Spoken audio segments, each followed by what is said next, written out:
Back EMF effects इन Motors. ठीक। इसमें जो आपको याद होगा कि हम लोग बार बार बात करते रहते हैं कि दो तरह के जो है ना हमारे पास मैग्नेटिक फील्ड जो हैं वो होते हैं। एक तो परमानेंट मैग्नेटिक फील्ड जो हम लोगों ने बाहर से अप्लाई किया हुआ होता है, और दूसरा मैग्नेटिक फील्ड उस वक्त जनरेट होता है जब क्या लें कि कॉइल के अंदर से इलेक्ट्रिक करंट जो है वो गुजरती है। तो हमें पता है कि कॉइल के अंदर से इलेक्ट्रिक करंट के गुजरने से भी एक मैग्नेटिक फील्ड पैदा होता है। तो जब ये दो मैग्नेटिक फील्ड्स कह लें एक्शन में होते हैं, तो उस वक्त हमारे पास कुछ फिनोमेना जो हैं वो वकू होते हैं जिनको हम लोग स्टडी कर रहे हैं। So back EMF effect in motors, back electromotive force effect in motors. A motor is just like a generator running in reverse. जिस तरह से हमने कहा था कि एक जनरेटर एक ऐसी डिवाइस है जो कि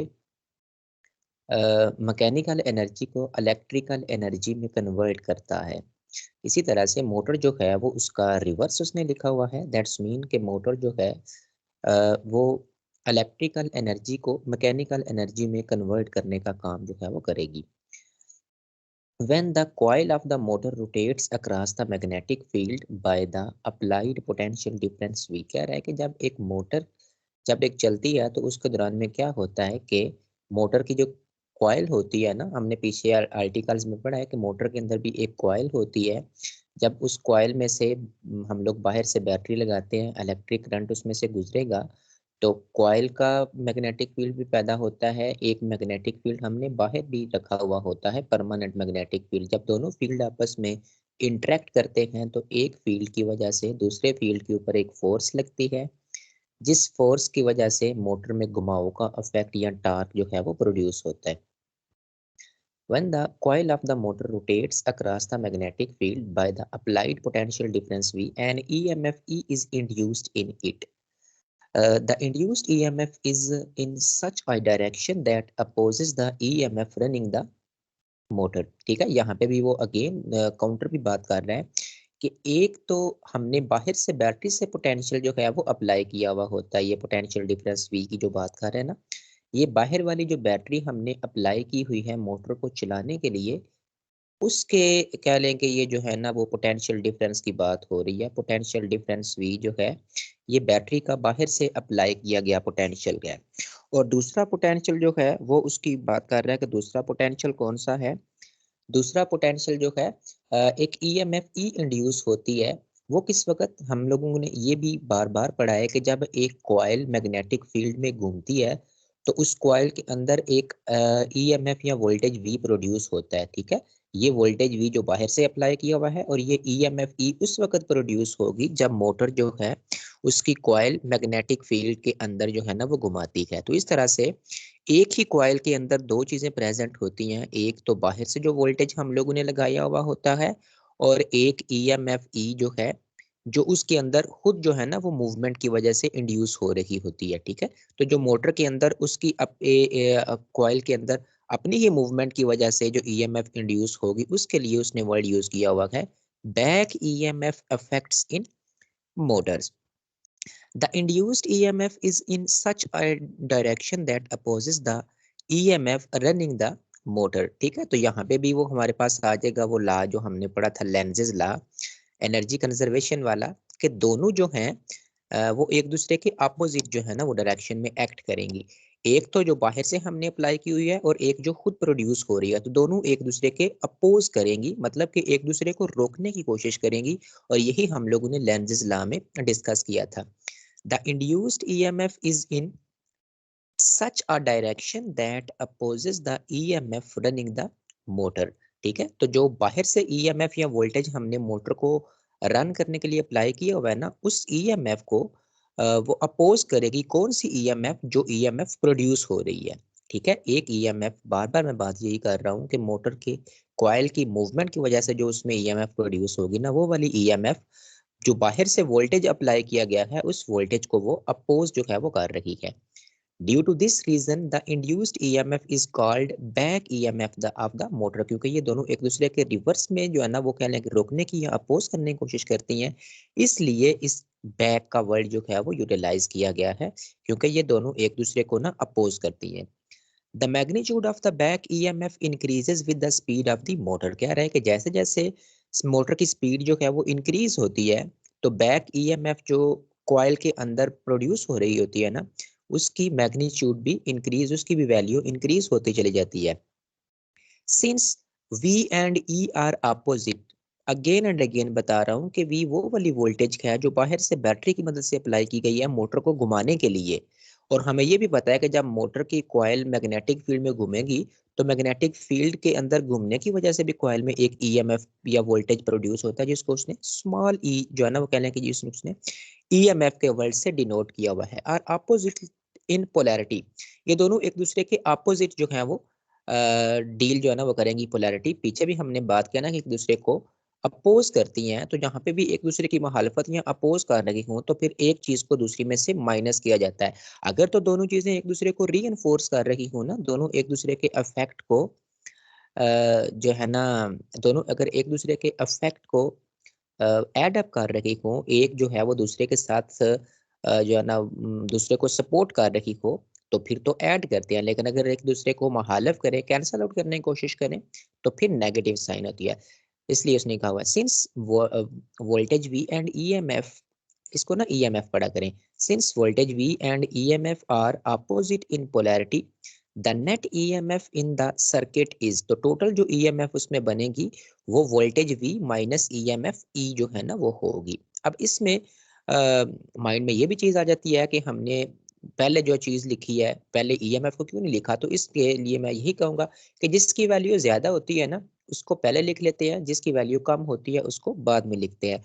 और ये देखा गया है कि जो बाहर से वोल्टेज हम अप्लाई करेंगे उसकी वैल्यू ज़्यादातर केसेस में उसकी वैल्यू ज़्यादा होती है, और जो इसके अंदर ईएमएफ इंड्यूस होती है उसकी वैल्यू कम होती है, इसलिए वोल्टेज माइनस ईएमएफ किया गया है। If R is the resistance of the coil and I the current drawn by the motor then by the Ohm's law। अच्छा जी, अब यहाँ पे वो ये बात करने लगा है कि हमारे पास जो ओहम का लॉ होता है, ठीक है, अगर हम ओहम के लॉ की बात करें तो ओहम का लॉ तो यही था ना कि V is equal to I R, ये चीज हो गई। अब इन द करंट सिनेरियो हमारे पास जो नेट वोल्टेज है, अभी के केस में जो नेट वोल्टेज हमारे पास है उसको उसने क्या कहा, अब क्योंकि दो इसमें जो है ना वो कंट्रीब्यूशन हो रही है, तो वो कह रहा है कि यहाँ पे जो हमारे पास वोल्टेज है ना वो सिर्फ वोल्टेज नहीं है, बल्कि हमने कहा कि वोल्टेज माइनस बैक ईएमएफ, ये वाला काम करेंगे। तो अगर वोल्टेज को रिप्लेस कर दे वोल्टेज माइनस बैक ईएमएफ, तो फिर हमारे पास ये जो ओहम का लॉ है इसको किस सेंस में लिख सकते हैं, ओहम के लॉ को फिर हम लोग लिख सकते हैं अगर वोल्टेज को इसके साथ रिप्लेस करें तो फिर ये वाली इक्वेशन हमारे पास बन जाती है। ठीक है, इस इफेक्ट के साथ ये इक्वेशन बन जाएगी हमारे पास कि फिर ये बन जाएगी V minus E M F is equal to I R, ये चीज हो गई। फिर आगे वो बात ये कर रहा है कि फर्ज कर लेते हैं कि मोटर के अंदर जो कॉइल लगी हुई है उस कॉइल की रेजिस्टेंस जो है वो आर है। आर क्या है, रेजिस्टेंस ऑफ द कॉइल जो कि मोटर के अंदर लगी हुई है, और आई वो करंट है जो मोटर चलने के लिए यूज कर रही है। ठीक है, तो फिर यहाँ से फिर हम लोग करंट आई की वैल्यू, आपको पता ही है मैथमेटिकली हम किस तरह से फाइंड आउट जो है वो कर सकते हैं। ये उसने लिखी हुई है, ये आर जो है वो दूसरी तरफ जाकर डिवाइड हो जाएगा, तो करंट आई की वैल्यू इस तरह से लिखी जा सकती है। उसमें लिखा हुआ है voltage minus EMF divided by resistance of the coil is equal to जो करंट मोटर को चलाने के लिए यूटिलाइज हो रही है। फिर आपको पता ही है कि उसने लेफ्ट हैंड साइड वाली चीजें राइट हैंड साइड पे लिख ली हैं और राइट हैंड वाली चीजें लेफ्ट हैंड साइड पे, ये हम लोग करते ही रहते हैं, चीजें रोटेशन चलता ही रहता है। तो ये वाली इक्वेशन इस तरह से लिखी गई है कि V को रिप्लेस कर दे जब हम लोग वोल्टेज माइनस ईएमएफ से, ये वाली चीज। ठीक है, पायो हमला R, या फिर यहाँ से डायरेक्टली हम लोग वोल्टेज V की वैल्यू किस तरह से लिख सकते हैं, ये E जो है वो दूसरी तरफ जाके पॉजिटिव हो जाएगा, तो यहाँ से एक और रिजल्ट अगर बनाएं तो वो इस तरह से भी लिखा जा सकता है कि voltage V is equal to, ठीक है, ये दूसरी तरफ जाके प्लस हो गया ना, I R plus E M F लिख लें या E M F plus I R लिख लें, ये वाली चीज इस तरह से लिखी जा सकेगी। ई एम एफ जो है ना, एप्सिलॉन स्मॉल एप्सिलॉन इस्तेमाल हो रहा है, मैं क्योंकि माउस से लिखता हूँ तो इसलिए थोड़ा जो है ना ये हेर फेर हो जाता है। आप लोगों ने स्मॉल ई एम एफ जो है ना वो स्मॉल एप्सिलॉन की वैल्यू जो है ना करेक्टर वो यूटिलाइज करना है। ये वोल्टेज इसके इक्वल होगा। When the motor is just started, वो कह रहा है कि जब मोटर बिल्कुल स्टार्ट होती है ना उस वक्त चीजें याद रखने वाली हैं, ऑब्जेक्टिव में पूछी जा सकती हैं। एंट्री टेस्ट के पॉइंट ऑफ व्यू से भी ये पॉइंट जो है उसको देखा जा सकता है कि जिस वक्त मोटर बिल्कुल स्टार्ट होती है ना उस वक्त ईएमएफ की वैल्यू जीरो होगी। ईएमएफ की वैल्यू, बैक ईएमएफ की वैल्यू जीरो किस वक्त होती है, जिस वक्त मोटर बिल्कुल स्टार्ट होने वाली होती है। And hence a large current passes through the coil, start में क्योंकि ईएमएफ की वैल्यू जीरो होती है इसलिए बहुत ज्यादा करंट जो है वो उसमें से गुजरेगी। कैसे, ये देखें यहाँ से, अगर इस ये जो चीज है इसमें, इस एक्सप्रेशन में अगर ईएमएफ की वैल्यू को जीरो कर दिया जाए एट स्टार्ट, ईएमएफ इसमें जीरो पुट करें तो फिर ये एक एक्सप्रेशन किसके इक्वल आ जाएगा, I is equal to voltage divided by R, और ये बहुत ज्यादा करंट की वैल्यू होगी। यहाँ पे तो इतनी वैल्यू इसमें से माइनस हो रही है ना, इसलिए कह रहा है कि ये वाली वैल्यू बहुत ज्यादा होगी। And hence a large current passes through the coil as the motor speeds up, जैसे जैसे मोटर की स्पीड बढ़ती चली जाती है, the back EMF increases and the current becomes smaller and smaller, जैसे जैसे मोटर की स्पीड ज्यादा होगी बैक ईएमएफ की वैल्यू ज्यादा होती चली जाती है, और जैसे जैसे बैक ईएमएफ की वैल्यू ज्यादा होगी तो जो है उसमें से गुजरने वाली करंट जो है वो भी स्मॉल से स्मॉल होती चली जाएगी। However, the current is sufficient to provide torque on the coil to drive the load and to overcome losses due to the friction। कह रहा है कि इतनी करंट जो है ना, वो जितनी भी करंट होती है मोटर को चलाने के लिए वो इतनी होती है कि मोटर को घूमने के लिए टॉर्क प्रोवाइड कर सके। और जो मोटर से हम लोग लोड, मोटर जाहिर सी बात है मोटर ऐसे तो चला नहीं ना रहे, मोटर से कोई ना कोई काम तो हमने लेना है ना, वो लोड भी जो है ना उससे हम लोग जो है चला सके और जो फ्रिक्शन वगैरह प्रोड्यूस हो रही है उसके लॉसेस के ऊपर भी ओवरकम कर सकें।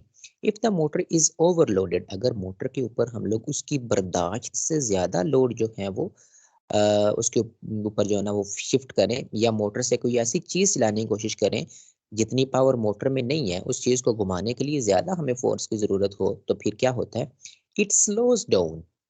जब मोटर के ऊपर उसकी बर्दाश्त से ज्यादा लोड डालेंगे तो मोटर स्लो होते चले जाती है। Consequently the back EMF decreases and allows the motor to draw more current. तो जब बैक ईएमएफ डिक्रीज होती है उस वक्त मोटर ज्यादा करंट जो है वो ड्रा करती है।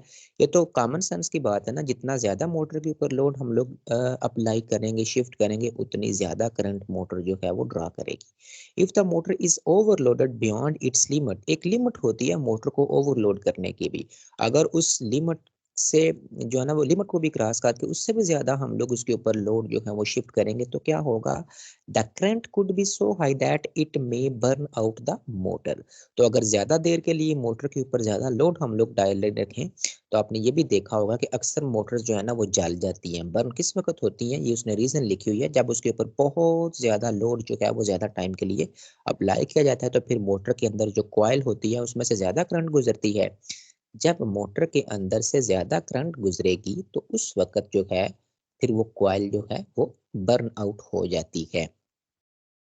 ट्रांसफार्मर, ट्रांसफार्मर के बारे में पहले भी हम लोग पढ़ चुके हैं 10th क्लास में, अभी दोबारा इसका एक जो है ना वो देखते हैं।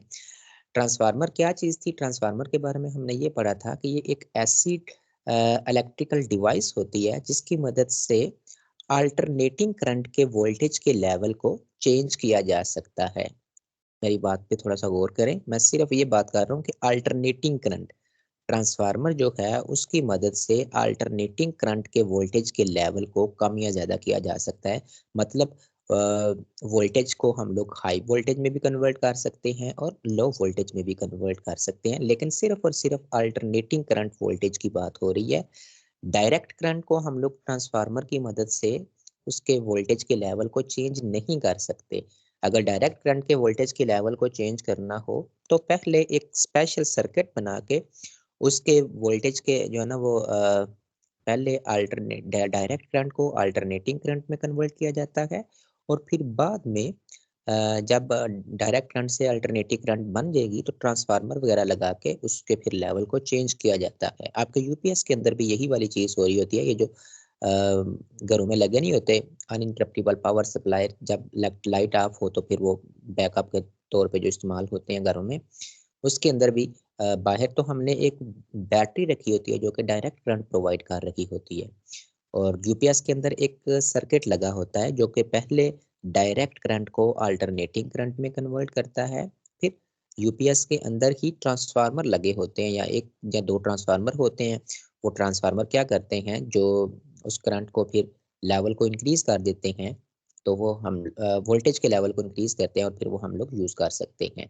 ट्रांसफार्मर वोल्टेज के लेवल को कम या ज़्यादा करने के लिए इस्तेमाल होते हैं, सिर्फ अल्टरनेटिंग करंट के लिए। हमने ये भी डेफिनेशन पढ़ी थी कि एक ऐसा ट्रांसफार्मर जो जो कम वोल्टेज से ज़्यादा वोल्टेज के अंदर कन्वर्ट करे उसको स्टेप अप ट्रांसफार्मर कहते हैं और वो वाला ट्रांसफार्मर जो ज़्यादा वोल्टेज से कम वोल्टेज के लिए जो है ना वो यूज़ किया जाता है उसको स्टेप डाउन ट्रांसफार्मर कहते हैं।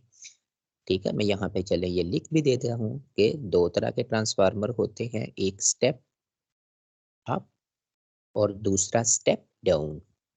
स्टेप अप ट्रांसफार्मर जो है वो कम वोल्टेज से ज़्यादा वोल्टेज हासिल करने के लिए यूज़ होता है और स्टेप डाउन ट्रांसफार्मर जो है वो ज़्यादा वोल्टेज से कम वोल्टेज के लिए यूज़ होता है। स्टेप डाउन ज़्यादातर स्टेप डाउन ट्रांसफार्मर्स होते हैं, स्टेप अप ट्रांसफार्मर बहुत कम होते हैं। A transformer is an electrical device used to change a given alternating EMF into a larger or smaller alternating EMF। ठीक है, इसने वोल्टेज की जगह पे ना EMF का वर्ड यूज किया हुआ है।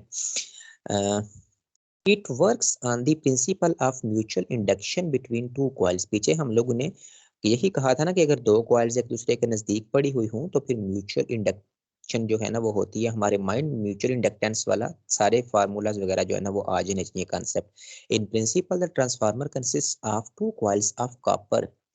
एक ट्रांसफार्मर जो है उसके अंदर दो कॉपर की कॉइल एक दूसरे के नजदीक पड़ी हुई होती हैं। अभी हम देखते हैं कहीं पे उसने बनाई होगी ये फिगर भी, लुक ओवर हियर। ठीक है, दो कॉइल्स हैं एक दूसरे के नजदीक पड़ी होती हैं, इसलिए दोनों के क्योंकि एक कॉइल की वजह से पैदा करने होने वाला मैग्नेटिक फील्ड की जो मैग्नेटिक फील्ड लाइंस है ना वो दूसरी कॉइल के अंदर से गुजर सके, दैट इज व्हाई इनको एक दूसरे के नजदीक रखते हैं। In principle transformer consist of two coils of copper electrically insulated from each other. ये वैसे वाता जो है ना वो दोनों एक दूसरे के नजदीक तो पड़ी होती है लेकिन इनको तारों के जरिए आपस में जोड़ा नहीं जाता, इसलिए इसने ये वर्ड लिखा हुआ है। Wound on the same iron core. Iron core क्यों इस्तेमाल करते हैं ये भी बार बार हम लोग बात कर चुके हैं। The coil to which alternating current power is supplied is called primary. तो जो हम जिसको हम लोग बाहर से इनपुट अप्लाई करेंगे ना, जिस वोल्टेज के लेवल को चेंज करना होता है वो हमारे पास प्राइमरी कॉइल होती है और दूसरी कॉइल को हम लोग सेकेंडरी कॉइल बोलते हैं, जो जिसके अंदर वोल्टेज का लेवल चेंज हो रहा होता है वो हमारे पास सेकेंडरी कॉइल यूज होती है। प्राइमरी के लिए पी लिख दिया और सेकेंडरी के लिए एस लिख दिया। ठीक है, ये इसमें बात की हुई है। It should be noted that there is no electrical connection between the two coils. दोनों कॉइल के दरमियान में कोई इलेक्ट्रिकल कनेक्शन नहीं होता, लेकिन मैग्नेटिकली जो है ना वो लिंक होती हैं कि मैग्नेटिकली लिंक्ड का मतलब एक का मैग्नेटिक फील्ड दूसरी में से गुजर रहा होता है। Suppose that an alternating EMF is applied to the primary. फर्ज जो कि स्टार्ट्स हमेशा की बात है उसकी कि वो फर्ज ही करता है कि फर्ज करें कि एक जो प्राइमरी कॉइल है ना उसको हम लोगों ने कोई अल्टरनेटिंग करंट अप्लाई की है। If at some instant T the flux in the primary is changing at the rate of delta phi over delta t, then there will be back EMF in the primary which will oppose the applied voltage। अच्छा, वो ये कह रहा है कि क्योंकि alternating voltage के तो वो ऐसे वोल्टेज होते हैं जिनकी क्या लें कि वो वैल्यू अल्टरनेट करती रहती है ना। अगर करंट की वैल्यू अल्टरनेट करती रहती है तो उससे पैदा होने वाला मैग्नेटिक फील्ड की भी वैल्यू चेंज होती रहती है। यही तो अल्टरनेटिंग करंट का फायदा है। तो वो कह रहा है कि अगर जब हम लोग अल्टरनेटिंग करंट अप्लाई करें प्राइमरी कॉइल में तो उसमें से पैदा होने वाला मैग्नेटिक फ्लक्स की वैल्यू अगर इतनी हो, the rate of change of magnetic flux इतना हो तो उसमें उतनी ही जो है ना वो कह लें कि बैक ईएमएफ जो पीछे पड़ते हैं वो भी इंड्यूस होती है। The instantaneous value of the self induced EMF is given by. तो पीछे जो सेल्फ इंड्यूस्ड ईएमएफ हम लोगों ने पढ़ी थी, याद है ना, पीछे हम लोगों ने ईएमएफ का एक फार्मूला ये भी पढ़ा था, माइनस साइन वैसे हर एक जगह पे वो लगा रहा है। E इज इक्वल टू, अगर n था तो इसके साथ आ रहा था delta phi over delta T, और अगर यहाँ पे m या l था तो delta I over delta T था। बी केयरफुल, दो फार्मूलाज पढ़े थे, एक था ईएमएफ का E is equal to N delta phi over delta T, वो वाला यहाँ पे यूज हुआ है, और दूसरा फार्मूला था, ये नंबर ऑफ टर्न्स वाला है, और दूसरा फार्मूला था माइनस एल था या एम था।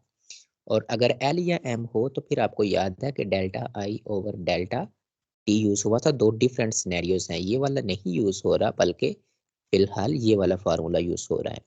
तो ये उसने कहा कि सेल्फ इंड्यूस्ड ईएमएफ जो है, उसने लिख लिया self induced EMF is equal to minus NP. NP stands for number of turns in primary coils into delta phi over delta T. If the resistance of the coil is negligible, फर्ज यही किया जाता है ideal case के coil की resistance जो है वो negligible या zero है, then the back EMF is equal to the opposite to the applied voltage VP. तो फिर ये उतनी ही वोल्टेज बैक EMF और जो इतना वोल्टेज बाहर से अप्लाई किया जाता है ना, ये दोनों सेम होते हैं। ठीक है, जितनी ये क्या लें कि जो बैक ईएमएफ प्रोड्यूस हो रही होती है और जो बाहर से वोल्टेज अप्लाई करते हैं, वो दोनों सेम होते हैं। ये हम लोगों ने जो है ना वो याद रखना है।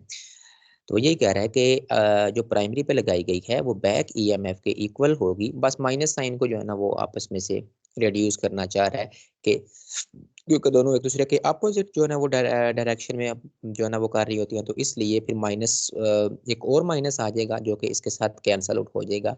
ये जो माइनस हमारे पास वो जो स्टार्ट से हम लोग पढ़ रहे हैं ना फैराडे लॉ, उस माइनस को कैंसिल उसने किस तरह से किया, वो कह रहा है कि एक तो ईएमएफ बाहर से हमने अप्लाई की है और एक ईएमएफ उसके अंदर इंड्यूस हो रही है, दोनों की डायरेक्शन एक दूसरे के अपोजिट होती है, इसलिए ये नेगेटिव नेगेटिव आपस में कैंसिल आउट करके उसने ये वाली इक्वेशन जो है वो लिख दी। तो वो कह रहा है कि जो प्राइमरी पे वोल्टेज लगाएंगे वो किसके इक्वल हो गई फिर, according to this formula. Minus को प्लस में चेंज इसलिए किया गया है क्योंकि बैक अफेक्ट हो रहा है। तो voltage at primary is equal to number of turns in primary into delta phi over delta T. Assuming the, अब ये जितना भी फ्लक्स ये प्रोड्यूस हो रहा है ना, ये जो delta phi over delta T, इतना फैक्टर, इसकी बात वो कर रहा है, ये सारे का सारा फ्लक्स जो है ना वो सेकेंडरी कॉइल में से भी गुजरेगा। Assuming the flux through the primary also passes through the secondary. The two coils are tightly coupled. एक दूसरे के नजदीक होते हैं. The rate of change of flux in the secondary will also be, जितना वो पहले का होगा मैंने बात की उतना ही, and the magnitude of the, जाहिर सी बात है अगर दूसरी कॉइल में से मैग्नेटिक फील्ड जो है ना वो चेंज हो रहा है तो उसके अंदर भी एक क्या लेंगे प्रोड्यूस हो जाएगी ईएमएफ या वोल्टेज। तो वो किसके इक्वल होगी, वो होगी N S delta phi over delta T, ये वाली चीज। ये इन दोनों में से सिर्फ एक ही चीज जो है ना वो कॉमन होगी कि जितना पहली का है ना उतना ही दूसरे का होगा, बाकी ये नंबर ऑफ टर्न्स भी डिफरेंट हो सकती हैं और वोल्टेज की वैल्यू डिफरेंट हो, ये भी डिफरेंट हो सकती है ये भी, लेकिन the rate of change of magnetic flux जो है ना वो दोनों में सेम होगा, यही बात वो करने लगा। ठीक है, डिवाइडिंग इक्वेशन, अब वो चाहे तो या तो दोनों को एक दूसरे से डिवाइड कर लो, नहीं तो दोनों को एक दूसरे से कंपेयर कर लो। तो किसी भी तरीके से हम लोगों ने ये वाली चीज जो है ना वो उसको अचीव करना है। Let me do this in another way. हम लोग ये वीपी हमें ये पता है कि जो प्राइमरी कॉइल पे वोल्टेज अप्लाई करते हैं उसकी वजह से जो इक्वेशन होगी बनेगी number of turns in primary coil, इतना मैग्नेटिक फ्लक्स जो है वो इंड्यूस हो रहा है, delta phi over delta T, इसको इक्वेशन 1 का नाम दे दिया उसने। कह रहा है कि ये सारे का सारा फ्लक्स जो है वो सेकेंडरी कॉइल में से भी गुजरेगा, जब ये सेकेंडरी कॉइल में से गुजरेगा तो सेकेंडरी कॉइल में कितनी ईएमएफ या वोल्टेज इंड्यूस होगी, वो हमारे पास बन जाएगी N S delta phi over delta T. बार बार मैं बात कर रहा हूँ कि इसकी वैल्यू सेम होगी। आप चाहे तो दोनों इक्वेशंस को कंपेयर कर लो, या जिस तरह से बुक वाले ने एक दूसरे के ऊपर इक्वेशन को डिवाइड किया है ना, आप भी डिवाइड कर लो। तो इक्वेशन 1 और 2 को चाहे कंपेयर करें चाहे डिवाइड करें, दोनों तरह से आंसर सेम ही आएगा। चलें डिवाइड कर लेते हैं। तो डिवाइड करने में ये वाली साइड इससे डिवाइड हो जाएगी, VP divided by VS is equal to NP delta phi over delta T divided bye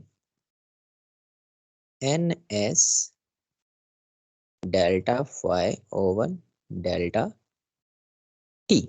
here you go. अब आपको पता है कि ये delta phi over delta T, इस ये वाला फैक्टर तो सेम है ना दोनों के लिए, तो इसलिए यहाँ पे ये चीज इसके साथ कैंसल आउट हो जाएगी और आप लोगों के पास बचेगा voltage in primary coil divided by voltage in secondary coil is equal to NP over NS।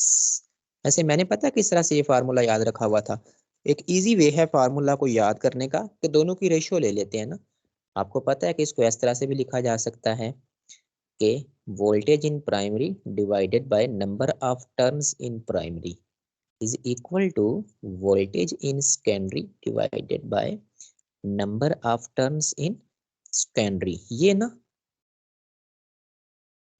Easy way है, ये भी याद रखने का। ये भी देखें दोनों में, दोनों VP ओवर NP अगर तो इस तरह से लिखना है PP SS, और ये देखें अगर ये VP ओवर VS आया हुआ है ना तो NP ओवर NS लिखा हुआ है। जितना ये वाला फार्मूला ठीक है ना, उतना ही ये वाला फार्मूला भी ठीक है। अब मैथमेटिक्स वाले ज्यादा अच्छी तरह से समझ सकते हैं इसको कि इसको चाहे तो NP over VP is equal to NS over VS भी लिखा जा सकता है, कोई गलती नहीं है।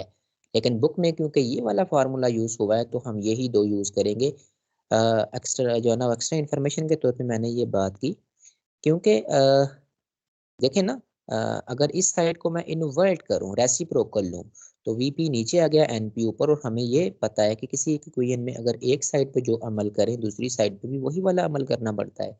तो अगर इस साइड का रेसिप्रोकल या इसको इन्वर्ट करेंगे तो दूसरी साइड भी इन्वर्ट करना पड़ेगी। सो इन अफेक्ट ये भी उतनी ही ठीक है इक्वेशन जो कि ऊपर वाली।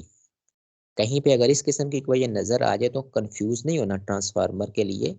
डिफरेंट, अब डिफरेंट अगर जो है ना वो आथर इसको लिखेंगे डिफरेंट लोग, तो फिर वो डिफरेंट तरीके से इसको ना उन्होंने किया हुआ होगा एक्सप्लेन। ठीक है, तो ये वाली चीज आ गई। आगे वो आइडियल ट्रांसफार्मर की बात कर रहा है। आइडियल ट्रांसफार्मर क्या होता है, यहाँ पे लिखा हुआ है for an ideal case the power input. एक आइडियल ट्रांसफार्मर की डेफिनेशन यहाँ पे वो बता रहा है। आइडियल, ये क्या बन गया आइडियल का,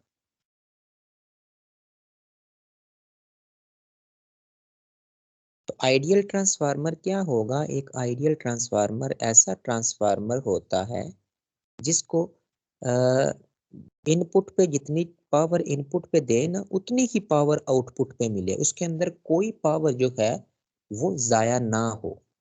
आइडियल ट्रांसफार्मर एक ऐसा ट्रांसफार्मर जिसको जितनी इनपुट पे पावर दें उतनी ही आउटपुट पे पावर मिले, तो वो एक आइडियल ट्रांसफार्मर होता है।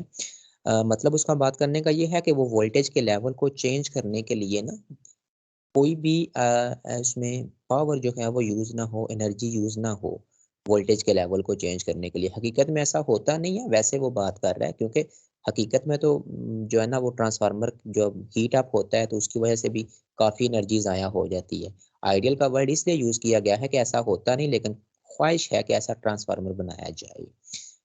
ख्वाहिश है, होता है या नहीं है, लेकिन ख्वाहिश है, तो इसलिए वो बात कर रहे हैं कि एक आइडियल ट्रांसफार्मर ऐसा transformer for an ideal case the power input to the primary is nearly equal to the power output from the secondary. तो जितनी इनपुट पे पावर देंगे उतनी ही सेकेंडरी के लिए होगी। Power input is equal to power output, और हमने पढ़ा था कि पावर के दो तीन फार्मूलाज पढ़े थे ना। ठीक है, ये पावर है। पावर का एक फार्मूला था पढ़ा था हम लोगों ने, P is equal to IV भी पढ़ा था जो यहाँ पे यूज हुआ है। और भी पढ़े थे P is equal to I square R, ये वाला भी पढ़ा था आप लोगों ने, आई स्केयर आर। और P is equal to V square over R. तीन फार्मूलाज पढ़े थे, ये वाला फार्मूला यूज हुआ यहाँ पे। कह रहा है कि पावर इनपुट कर उसने लिख लिया voltage in primary, current in primary is equal to voltage in secondary, current in secondary. फिर उनको आपस में उसने कहने की रेशियो ही ली हुई है। अगेन प्राइमरी की और सेकेंडरी की रेशियो लेके ये वोल्टेज दूसरी तरफ जाके जो है ना, यहाँ से ये वाली चीज बन जाएगी ना, ठीक है। Primary divided by secondary is equal to secondary divided by primary. यही है ना, वोल्टेज वी एस दूसरी तरफ आके डिवाइड हो गया और आई पी इस तरफ आके डिवाइड होगा। तो इस तरह से हम लोग इक्वेशंस को लिख लेंगे। फिर ये वाली जो इक्वेशन है ना, इसको इन्वर्ट करें तो ये वाली इक्वेशन बन जाती है। इसको इन्वर्ट करेंगे, आपको पता है वी एस ऊपर जाएगा वीपी नीचे, अगर वी एस ऊपर जाएगा तो आई पी ऊपर जाएगा और आई एस नीचे। तो ये वाली चीज यहाँ पे जो है ना वो आ गई है। होप सो इसको आप रीड आउट करोगे तो कोई इसमें जो है ना वो इशू नहीं बनेगा। ये वाली चीज़ है, इसको फिर अब टाइम ही इतना है, नेक्स्ट इंशाल्लाह इसको कोशिश करेंगे। ये वाली जो चीज़ या कोई और इसमें बात हुई तो उसको भी डिस्कस जो है वो किया जाए।